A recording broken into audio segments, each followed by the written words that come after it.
Alors, le Corem, donc l'idée du projet, c'était de travailler sur les lois de contrôle de convertisseurs connectés au réseau électrique.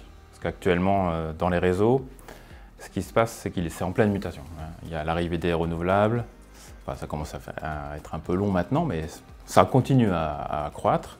L'arrivée des stockages, donc ça c'est ce que concerne plutôt production, consommation. Et puis après, côté charge, on va aussi avoir des gros changements. Arrivée des pompes à chaleur, des véhicules électriques, des nouveaux modes de consommation. À chaque fois, il y a un étage d'électronique de puissance devant. Donc ce qui fait que en fait, les réseaux ils sont en pleine mutation actuellement. La façon, ce qu'on appelle les dynamiques, donc la vitesse des réseaux, elle change complètement actuellement.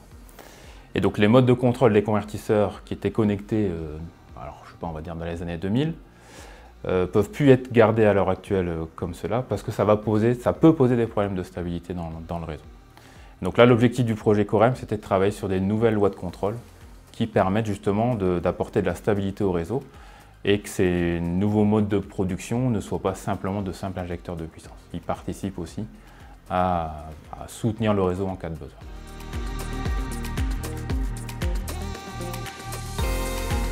Alors l'innovation, en fait, c'est un sujet qui a assez tendance dans la communauté.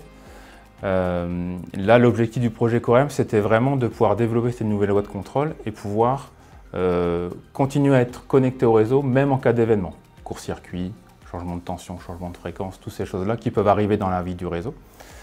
Et l'innovation, elle porte justement là-dessus. Pouvoir toujours être connecté au réseau, quel que soit l'événement qui puisse arriver sur le réseau électrique.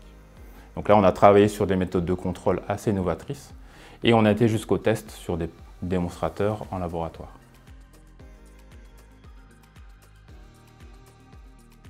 Il y a pas mal de groupes de travaux là-dessus. On est intégré dans ces groupes-là.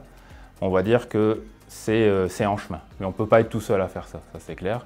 Mais ça apporte une pierre à cette création de standards pour les convertisseurs de puissance, effectivement, connectés au réseau électrique. Parce qu'actuellement, c'est vrai que ça n'existe pas. Et effectivement, c'est un gros manque à l'heure actuelle. Mais on y travaille, effectivement. Mais pas tout seul, ça c'est sûr, c'est un gros travail.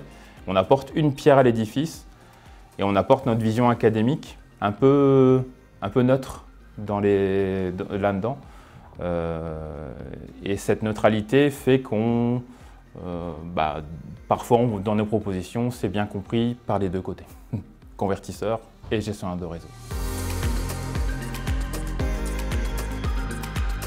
Alors les premiers intéressés peuvent être les fabricants de convertisseurs et également de l'autre côté, les gestionnaires de réseau, parce que eux, ce qu'ils ont besoin aussi, c'est de savoir comment ils vont se comporter quand il se passe des choses sur leur réseau.